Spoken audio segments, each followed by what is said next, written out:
Labadiena visiems. Šiandien mokytojų komanda Pravers kalbina visiems puikiai žinoma vaistažolininką, mokslų daktarą Marių Lasinską. Labadiena. Labadiena. Šiandien jūs lankote Šiauliuose. Taip. Kokius akcentus sudėliojot klausytojams?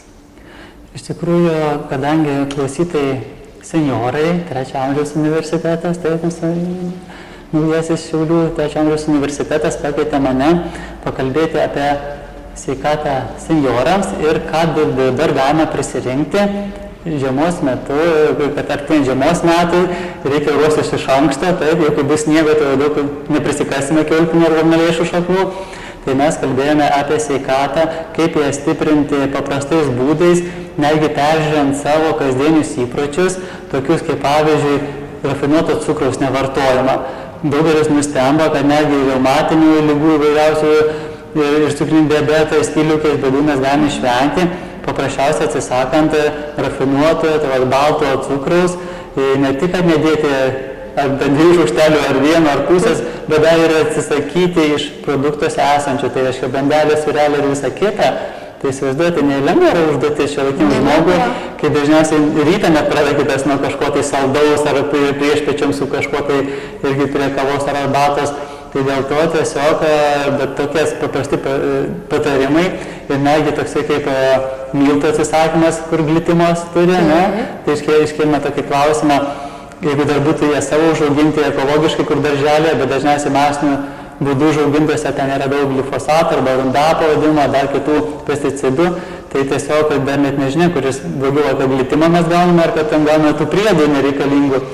Ir va tokie dalykai paprasti, plus žolelės, pakankamas judėjimas ir žmogus be vaistų gali išvengti daugybės ligų. Ar yra tekę būti pas gydytoją, paprastai kalbant, lankėtės kada nors pas gydytoją, ar įsiverčiat su savo turimomis žiniomis ir žolelėmis surinktomis? Na dabar reikėtų gerai pagalvoti, kada buvau, jeigu aš baigiau Kauno medicinos universitetą, farmacijos fakultetą, buvau studentas, tada buvo vis tiek, teko pasimokyti, iš stresiukų truputėlį, tai dirgliosios žarnos sindromas buvo, nes matau, kad tai vidaus ligas tokį dalyką, ir ten kalbėjo apie ligas, tu pradėjai įsikalbėti. Žiūrėjau, koks egzaminas, koliokumas artėja, aš pradėjau nervintis, vidurėdiški pavyzdį pasidarė, ir sakau, man jau bus dirgliosios žarnos sindromas. Dar ten padirbėjau kokiai laboratorijai, mylų daugiau panaudojau, pradėjau ranką bert, man bus atopinis dermatitas. Labai buvo įdomu, kad bestudijuodamas mokslus prasirgau, taip galima sakyti, ar įsikalbėjau, bet iš tiesų ir prasirgau tam lygom, tai tada teko man pas gydytojus pavaikščioti visai ganėtinai nemažai, o jeigu dar anksčiau žiūrint, tai nuo pat mažens tiesiog mano knygelė medicinė va tokia buvo. Bet dabar, jeigu paskutinį vizitą prisiminti, gal taip ir buvo prieš 15 metų. Kai tiesiog nuo alergijos ieškojau, nuo refliukso rūgštingumas buvo padidėjęs, alergija buvo ir daug visokių bėdų, tai tiesiog man labai padėjo vienas patarimas gydytojas šeimos mano, sako, tu gal tiesiog palankyk jogą kokią nors, kad atsipalaiduoti, išmoktum tam tikrus pratimus. Ir nuo to karto kažkaip pradėjau gilintis tą sveiką gyvenseną. Tai ačiū gydytojai, reikėtų kokį šokoladą nunešti, bet taip ir nenuėjau, šokoladas nesveika, tai gal niekur nepyksta, aš noriu tiesiog padėkoti. Aukštakalnienė, man tokia gydytoja klinikose, tai kažkada sako, Marių išrašė receptus, lankyk kokią jogą, ką nors. Ir nuo to laiko pradėjau sveikiau gyventi, mitybą peržiūrėti, savo mintis, ką aš gyvenime darau, aš širdies klausau, balso ar piniginės tik tai. Ir tai daug susidėliau dalykų, kad nelabai reikia. Buvau čia kažkada nuėjęs gal vasarą bendram kraujo tyrimui, bet tai nepavadinčiau lankymuose pas gydytoją, nes gydytojos net nemačiau, o tiesiog pasidariau kraujo tyrimą, ką rekomenduoju, nes mes mašinos apžiūrą darome 2 metus kartą, ten kartais dažniau, o save kartais pamirštame. Tai nėra blogai, geriau jau išvengti iš anksto pasidaryti kažkokią apžiūrą, kad išvengti didesnių bėdų, negu laukti, jau dabar priverstas ten kažką. Tai va senokai buvau. O jeigu atidarytumėm namuose jūsų spintelę, įsivaizduokit vaistinėlę, ar ne? Ką mes ten joje rastume? Dabar rastumėte, pirmam aukšte yra sudėlioti prieskoniai įvairius, o antram aukšte yra tau žolelių skirelis. Tai ten yra šeivamedžio žiedų. Šeivamedžio žiedai, žinoma, jos reikėjo Liepos mėnesį prisirinkti, bet neperminkite, jeigu neprisirinkote Liepos mėnesį, dabar dar galite suskupti, prisirinkti juoduogio šeivamedžio uogų. uogos, juodos tokios uogytės, žiedai žiūri liepesnys į viršų, tokios gražios, kekės, baltos, o jos paskui link rudenio nusvyra, nesubrandina tokių daug, 80 net 100 uogyčio apvalių. Tai dėmesio, uogytės turi būti tamsiai juodos, gerai sunokusios.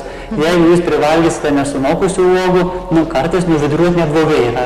Kai užkietėja viduriai arba mintis sako blogas, reikia žarnyną parlaisinti. Turi ką veikti, kaip sakau, žmogus žinot, neturi ką veikti, tai vaikšto iš kampo į kampą, sako viskas blogai, nieko gero, tai duodu seniau gerai nuviduriuoti. Nuviduriuoja, daugiau šviesos patenka per visur į galvą, turi ką veikti, žmogus 2 savaitės, ne?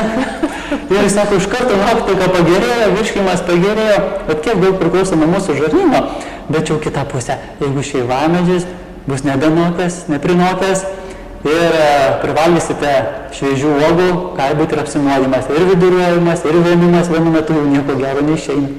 Taigi, dar kartelį, juoduogos šeivamedžio uogos gerai sunokusios ir termiškai apdorotos. Tai reiškia, išdžiovinti, sirupą, pavirti, kažkaip termiškai karščiu apdoroti ir tada bus didžiulė pagalba nuo virusų. Bet kokio. Ar su šlepetėm, ar su karūna ateis veja laukusius kas, juoduogis šeivamedis. Žiedai su liepų žiedais lygiom dalim ir geriate. Jeigu pajutot pirmus simptomus arba bendradarbis jau čiaudi, tai jau ir litrą nepagailėkite, jeigu susirgote jau 2. Kiek jau galite, tai gerkite, su truputėlį medaus palaižote ir užgerėte. O jeigu neprisinkote žiedų, einate dabar ieškoti uogyčių. Tai koks valgomasis šaukštas, tu gerai sudžiovintų ar sirupo kokį šaukštą per dieną profilaktiką, jeigu susirgote ir 2 valgomasius šaukštus sirupo juoduogių šeivamedžių uogų. Žinoma, būna ir vaistinėse, būna jų pagamintų. Aš pirmiausiai siūlau pasigaminti patiems, nes tinginystę reikia vyti lauk. Žmonės per mažai juda iš tikrųjų, net fizinis aktyvumas, pagal tokį žinomą mūsų profesorių Albertą Skurvydą, fizinio aktyvumo specialistą, 40 net lėtinių ligų galima išvengti bent pakankamai judant, įsivaizduoji. Tai kol nueisi to šeivamedžių, prisirinkiau pajudėsi, žiūrėjau 10 000 žingsnius sužingsniuosi, grįžęs arbatos išgersi, o dar susidžiovinęs, dar to visi pintelę pasidėsi ir virusai patys pabėgs. Tai dar galima, žinoma, pas mane ko rasti. Visada galima rasti gauromečio, mano mėgstamiausia augalą, jau kas mane pažįsta, tai jau gaurometį turi pažinoti. Siauralapis gaurometis, kai sako, saulės jau mažai yra, ne tik žmogui šalta, bet jam ir viduje jau mažai šilumos, tokio jaukumo, tokio depresinės būsenos, sako, jau saulutės mažai, tai reikia saulutės širdies susikurti. Reikia jau daugiau pastangų įdėti, gerumo daugiau ieškoti žmonėse, o ne piktumą, nes ko ieškai to ir randa, tai tą nuotaiką paskaidins jums gauromečių žolė. Dar pas mane yra spintelė jonažolių žolės įdėčiau saulutės. Kaip saulutės nepakeisi, bet kad saulutės daugiau širdie būtų jonažolė, tokia yra. Taip, nuo 99 ligų sakoma, taigi gauromečių žolė, jonažolių žolė ir dar raudonėlių turiu. O raudonėlis ne tik skrandžio draugas, čiobrelių pusbrolis ir nuo slogos ir virškinimui, bet dar labai gerai ir mišiniui nuotaikai gerinti, pakelt tonusą, kraujotaką pagerinti, vietoj kavos išgerkite džiaugsmo arbata. Gauromečių žolė, jonažolių žolė, raudonėlių žolė. Tai nuostabus dalykas yra nuotaikai, energijai, imunitetui pastiprinti. Ir dar daug visko ten yra. Yra ir mėtos, ir melisas, yra Lietuvoje iš 1500 augalų, 600, maždaug 700 tinkami maistų ir vaistų, tai įsivaizduokite. Tai pas mane maža dalelė, tik tai ten. Žinot, aš visada turiu tokį vaizdinį, kad žolininkas tai toks, žinot, senolis. Kaip Anapilin iškeliavusi Šimkūnai, tai tokia buvo. Ir prisimenu, kaip močiutė kalbėdavo apie ją, kaip žolininkė. Ir jūs, Mariau, kaip čia dabar, mitą reikia sugriauti. Jūs ir sugriovėte mitą, šiuo atveju mano atžvilgiu, kad jūs jaunas žmogus, ar ne, kas, iš kur ta meilė vaistažoliams? Tai beveik taip, galbūt pajuokaujant, tai dažnai būna į paskatą, kai važinėjau po visą Lietuvą, būna ateina, sėdi visą salę žmonių ir sako, tai kas čia tą paskatą, skaitys, visi klausinėjau, šurmaš jau vėluoju truputėlį ir nes visi laukia jau, kad jais koks barzdotas ar žolinkas ar moteriškė jau vyresnio amžiaus ir toks jaunas įbėgo ir visi, kas čia skaitys tą paskatą, aš taip kukliai atsistodau pirmus kartus atsimenu ir sakau, aš pabandysiu. Ir tai visiems būdavo nuostabu, kaip čia vyrukas, kaip jaunas, 39 metai, nežinau, čia jaunas ar ne, bet jiems pasirodo jaunas ir sako, kaip čia dabar skaitys. Tai va, tai čia toks linksmas nuotykis, kad visi įsivaizduoja, kad kažkas tai turi tokio, o gausi tai, kad aš pats nesiniai sužinau, iš kur ta meilė. nei gydytojų, nei kokio žolininkų, nei vaistininkų giminė buvo, nei visą giminės medį peržiūrėjau. Bet neseniai mama radėjo juozažalės, tokia vaistažalė, Neveronių kaimės iš Neveronių. Sako, Mariu, aš prisimenu vis dėlto istoriją. Sako, kai tu dar buvai labai mažas, pilvukį pas mane, tu pažolelių negalėjai rinkti, o jinai dirbo Baptose pas Mariją Baranauskienę, tokia pirštinių augalų skyriaus įkūrėja, tokia populiarintoja Mongolė, juozažalės, jinai buvo pagalbininkė, sako, kai tu buvai dar labai mažas, tu pas negalėjai rinkti vaistažalių, o kai gimėjai, užaugai, pradėjai dabar pasirinkti. Ir dar mamytai buvo kokių žolelių, tai va tiesiog labai tokia graži prenatalinė istorija, aš tai dalykais tikiu, kad jau mes, būdami mišiose, gauname labai daug išminties, labai daug gerų dalykų iš mamytės ir tėvelio, tai va čia tokia. O paskui gausi tai, kad aš įstojau Kauno medicinos universitetą, farmaciją, vaistininkystę, vis tiek jau tą kryptim. Mes 9 rūšių chemijos mokinomės, daug vaistų pavadinimų, bet šalia mes turėjom 5 metus ir farmakognozę, augalų atpažinimą, fitoanalizę, augalų tyrimus ir daug visokių gerų žinių ir apie augalus. Tai aš pabaigęs universitetą metus vaistiniai padirbau, paskui farmacinė kompanija dar kažkur virš metų laiko ir vis dėlto širdyje man kažkaip kvietė tą gamtą, nes aš pastebėjau, kad vaistai padeda, bet ne iki galo. Nu, bet kai reikia, tai išgelbė danties skausmo, ten rūgštingumas koksai, bet tik tom kartu. Kol geri, tol gerai. Ir tada pradėjau ieškoti, kaip mūsų seneliai, ką jie darydavo, galbūt kaime vaistinė už 100 km nenuvažiuosi ir pradėjau atrasti, kad gamtos vaistinė daug didesnė negu mano vaistų vaistinė, kur dirbau. Ir tada tapau tokiu vaistininku brūkšnelių žolinku, paskui vaistažolininku, o prieš 5 metų dar įstojau į VDU Žemės ūkio akademiją doktorantūrą. Taip gavosi, kad vieniems žmonėms užtenka, sakau, gerk gaurometį ir būsi sveikas, laimingas, ir jam tai užtenka tokio paaiškimo. O kitas jau esi gudresnis, o kokios ten medžiagos veikia. Ir taigi čia žalias augalas ir tiek. Tai galvoju, kaip čia dabar reikia ir mokslininkų tapti. Tai tapau mokslininkas, apsigyniau daktaro disertaciją prieš metus laiko iš gauromečio siauralapio. Ir įgijau tokių žinių labai gerų, kur gali žmogui paaiškinti, kad gaurometė yra 250 skirtingų biologiškai aktyvių medžiagų, kurios patekusi į organizmą sukramčius ar arbatą išgėrus, padeda savo darbą. Įsivaizduoja, tai nėra tik šienelis.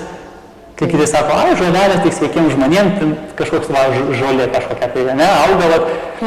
O kai pastudijuoji, pasižiūri, kad ten lobynai yra, kad tiek komandos pasiruošusios tau padėti ir nuo slaugos, ir nuo rūgštingumo, nuo viso kito, kad tai yra cheminė sudėtis labai plati ir taninai, ir rauginės medžiagos, ir vitaminai, ko tik ten antioksidantai ir visa kita. Tai man labai padėjo tas visapusiškas požiūris, kad aš turiu ir tą žolininko pusę, ir tą mokslininko, ir tada žmogui galėjau kiekvienam paaiškinti. Tai va, tai toks kelias mano labai įdomus, ne, labai seniai. Ir tiesiog pamatęs vieną pusę, tą cheminę pusę, aš pradėjau daugiau domėtis, kaip galima žmonėms augalais, kurie auga čia pat. Ir už dyką gali prisirinkti visko. Kas skaudina, kalbant apie vaistažolės augalus? Tai galbūt tas mitas, galbūt toksai, kad žolelės tik sveikiems žmonėms, kad jos nepadeda. Ir matot, kaip yra, jeigu tu naudoji kokį augalą, pavyzdžiui, gaurometis ar ožkarožė, ar kiaulpienė ir pienė, ir ne tą griaužį visus metus, ir paskui sklandė visiems, kad nepadėjo, sakau, kad ne tą griaužį. Jie yra panašių augalų, suprantat, vienas dalykas, mes net neatpažinęs tame augalų kartais, kiaulpienė ir pienė, čia sako tas pasaulis, o pasirodo 2 skirtingi augalai. Kiaulpienė vienas patelės vieną galvelę laiko, o pienės dabar dar galima rasti, ne tiek daug jų yra, daržinė, dirvinė, šiurkščioji pienė, ant vieno kotelio kelias galvelės laiko, reiškia skirtingi augalai, arba gaurometis, mylintis kaip ėtis, lapai be dantukų, ožkarožė šakota, lapai su dantukais, drėgnoje vietoje, o gaurometis sausoj, reiškia vienas dalykas, net pažįstami augalų. Galiu nepadėti. Kitas dalykas, užsitepa sumuštinį su lydytų sūriu, šaukštelį ten žolelį įsideda, neuždengia, bet verdančių vandenį neuždengia ir geria užsikasdamas sumuštiniu, sako, 5 dienas gėriau arbatą ir man nepadėjo. Nei nuo refliukso, nei nuo sąnarių skausmo, nervai vis tiek nelaiko, visų pykstu. Ir sako, žmogus nepadėjo. Tai man labai gaila, nes jis padarė kokią 10 klaidų, ne tą augalą. Su sumuštiniu mes negerime žolelių pusvalandis arba valandą prieš valgį, arba valandą 2 po valgio žolelės vartojimas, ne su sumuštiniu. Mes naudojame ne 5 dienas, o 2-3 mėnesius. Tiesiog nuolatos gerime 2-3 mėnesius, o jeigu mes gersime visus kokius metus, nes būna lėtinių ligų, tai galima gerti 3 savaitės pageri, kokią savaitėlę laisvą, 3 savaitės pageri, savaitėlę laisvą, kad organizmas nepriprastų, nes jie prie augalų priprantama. O o jeigu geri tiesiog onkologinį lygą arba kokia depresinė būsena, tai negalima pertraukų daryti, tai 2-3 mėnesius ir paskui 30% maždaug 1/3 mišinę tik pakeičiam ir vėl galima toliau gerti 2-3 mėnesius, vėl pakeičiam. Tai va, tai šitoksai dalykas ir tiesiog dar, kad žmogus nenori keistis. Viso fitoterapijos ar kitų terapijų esmė yra žmogų pasijausti geriau, kad jis taptų geresnis. Tiesiog, kad jis pasijaustų sveikesnis, turintis daugiau jėgų, bet taptų geresnis. Nes kitas sako, nu gerai, aš turiu jėgų, tai ką dabar, ką sulaužyti nosį ar ką nors, sako, nu nežinau, ką dabar su tom jėgom daryti. Tai suprantat, o kitas sako, aš dar turiu daug gerų darbų nuveikti, man reikia knygą išleisti, man dar reikia sodą surišti, kada jau nevedžiams ant kambario, pasaulinį, kad nesipyktų, kad dar nori gyventų, man reikia dar kojines numegzti savo anūkiam, arba lovelę būsimam anūkėlio, anūkėje, aiškiai skaptuoti seneliai. Ir sako, man tada reikia jėgų ir tada vyksta stebuklai. Žmogus pagyja net nuo mažiausios žolelės, o kitos sakė, čia tik šienelės, tik tai, o pagys, tai iš 4 stadijos vėžių pagyja ir visokių kitokių, nes įvyko stebuklas. Žmogus tapo geresniu. Tai va visas šitas dalykas bėdai veda, kančios veda į tai, kad tu taptum geresnis. Jeigu tu esi pasiruošęs ir cukraus nevalgyti, ir to glitimo, ir mažiau pykti, ir apkalbėti žmonės, ir tapti geresniu, stebuklai, sako, vyksta nuo mažiausio augalėlio. O kokią turit svajonę? Tai tokia svajonė man ir būtų iš tikrųjų. Tokia svajonė yra, kad tiesiog, pirmiausia, žinoma, apie save reikia galvoti. Tai mano svajonė, kad aš savo buvimu čia žemėje padaryčiau taip, kad pasaulis nors kiek būtų geresnis. Tai va, tiesiog rašau knygas, kurios liks bibliotekose, gal pas kažką tai namuose, kažkas, kada po 100 metų atsivers, galim nuotaika pagerės nuo mano pasakų, vaistažolių pasakos knygelė tokia, ne, kuri tiesiog vartant net ir vyresniems žmonėms, ne tik vaikams. Tai va, stengiuosi kiekvieną dieną atsikėlęs pagalvoti, ką šiandien gero galėčiau nuveikti, kad ir man, ir šalia mane esantiem būtų geriau, ir visiems nuo to taip būtų geriau. Tai tokia mano ir svajonė, kad būtų visi tiesiog darnoje gyventų, taikoje ir būtų visi laimingi ir sveiki. Ir pats svarbiausias patarimas mums visiems, bet to, ką pasakėt. Tai toksai tiesiog receptas nuo visų lygų tada būtų. Receptas nuo visų lygų. Meilė tėčiui, mamai ir pagarba vietoje, kurią mes gyvename, vaikščiame, kuris maitina, saugoja, tai yra mūsų ir miškam, ir žemelė, ir upėms, ir viskam. Taigi meilė tėčiui, mamai ir pagarba vietoje, kurią mes gimime, kurią augome, kuriame darome gerus darbus. Būkite sveiki ir laimingi. Ačiū ir jums. Būkite sveikas. Ačiū.